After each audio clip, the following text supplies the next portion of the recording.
நண்பர்கள் அனைவருக்கும் வணக்கம். இன்னைக்கு நம்ம இந்த வீடியோல தமிழகத்தில் கூட்டுறவு சங்கங்கள் மூலம் 5 லட்சம் ரூபாய் பெறலாம் என்ற அறிவிப்பு வெளியாகி இருக்கு. ஸோ அதை பத்தி தான் இப்ப நம்ம பார்க்க போறோம். தமிழகத்தில் கூட்டுறவு வங்கிகள் மூலமாக மாணவர்களுடைய உயர்கல்விக்கு கடன் வழங்கப்பட்டு வருகிறது. இந்நிலையில் தற்பொழுது வரை 1 லட்சம் ரூபாய் வழங்கப்பட்டு வந்த கடன் தொகையானது 5 லட்சம் ரூபாயாக உயர்த்தப்படுவதாக தமிழக அரசு அரசாணை வெளியிட்டுள்ளது.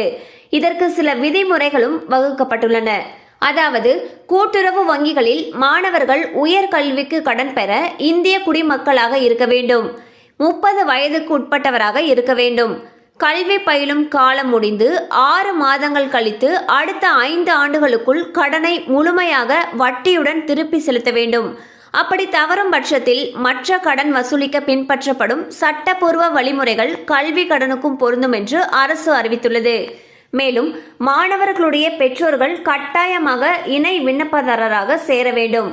திருமண மாணவர் என்றால் அவருடைய கணவர் அல்லது மனைவி அல்லது மாமனார் அல்லது மாமியார் யாரேனும் ஒருவரில் இணை விண்ணப்பதாரராக இருக்கலாம். மாணவர் வேறு எந்த வங்கி அல்லது நிதி நிறுவனத்திலிருந்தும் கடன் பெறவில்லை என்பதை உறுதி செய்த பிறகு கடன் வழங்கப்படும் என்று தெரிவிக்கப்பட்டுள்ளது. ஸோ பார்த்தீங்கன்னா கூட்டுறவு வங்கிகள் மூலமாக மாணவர்களுடைய உயர்கல்விக்கு கடன் கொடுத்துட்டு வந்துட்டு இருக்காங்க.